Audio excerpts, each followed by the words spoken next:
Twilighters. As always, we thank you for joining us. We're going to have a quick little short because we did an extreme disservice to our very close friend, Mr. George Stimson. And of course, it always happens to the people you care the most about. I really wanted to impress him with our thoroughness and what great editors and wonderful people we are. And of course, what did we do? We had a family emergency come up, and in the form of our dear friend, subscriber number 101, and actual family member, Ms. Margarita, who has been in the hospital. I don't want to get into the whole thing because it's a private matter, but it's been a family thing. So the editors weren't able to do the editing, and the things didn't happen the way we wanted to. So we're going to, Margarita, we love you. Have Big Case and I work it back here, George. Real sorry, but I wanted to explain some of these photos. I'll just go through this real quick, and you can throw a couple phrases in if you want to here and there in terms of what George was saying last episode. So go ahead and look back. He talked about running irrigation. Now, if you understand getting pipes of this length up that wash, doing this backbreaking work in heavy granite soil, really hard soil to dig, for great lengths to make this place habitable. It was absolutely wonderful. I was up there this weekend in Ballarat, fairly close, but not near Parker. But this is him, as he described, putting up the posts for the gateway that was eventually finished by the park rangers themselves. That was really neat. I guess things got nicer after the BLM, when the park service took over. Instead of having people defecate in the yard and it be a mess, George made a nice. This is a custom George Stimson shitter. Very nice. I saw this when I was up there. I assumed it was so well done that the park service did it. Right. But shout out to George. Thank you. I love that it only gets called shitter, because that's how George talks. George is so funny and cool. I love it. I really have enjoyed all the messages about what a good time everybody had watching him. Like, what?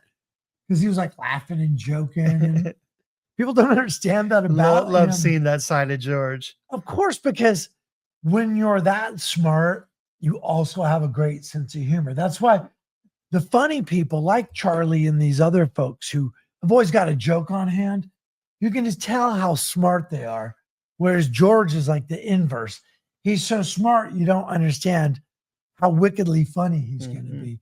But I pursued him for many years, pestering him to find my way to Lynn. I was like a little terrier, just digging. I smelled her. I knew she was there. So I bothered the hell out of him. And I guess he really understood. I think that's why he's so patient, because look at this. It was a shell. It was just a torn up shell. George goes in after taking up all these materials, takes this really iconic profile of this desert cabin, goes in, look at that, drywalls it, because you know what he did? I touched on this last episode. Guys never get a fairy tale princess. Fairy tale princesses always get a prince, right? Well, here's George, being a total stud. Look at him. We'll get to that photo in a minute. Studus Maximus, right? You don't understand. You're not a good-looking older gentleman with long hair if you weren't an incredibly looking younger gentleman with a great physique, right? So people don't understand that. These guys had a great love story in an enchanted cottage in the remote deserts of Death Valley in California. He's literally, as he says, just a guy from Ohio, right? It's been reading about Sandra Good Blue, who I always just found to be just very, very attractive physically, and her whole stance was just so gangster and neat. So I don't know how he felt about her, but probably something similar, I would reckon. been reading these books forever. Mm-hmm. She contacts him. Mm-hmm. You can see it in the last episode. He starts talking about it. I'm like, wait, no, wait, stop. Because I couldn't get past the idea of how much time had elapsed from him initially hearing from her. Well, that's what I want to give a quick shout out to Stoner, because he was correcting us the other day. Okay. He was making sure that we remember to state that it was through George's relationship with Charlie that he met Sandy. Okay. And so Charlie had basically told Sandy about George, and then she reached out to him. Yeah. That's a pretty happening in this world. That's a pretty happening intro. Like, hey, trusted, most vehement follower, beautiful lady, about to be released from prison, low mileage unit. You know, hey, by the way, there's this cool dude. Mm-hmm. Are you sick, man? Talk about a pop fly. Thank you, Chuck.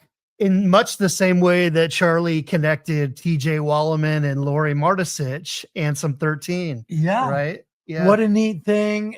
Ultimately, tragic relationship, but he seemed quite happy when I met him as a kid.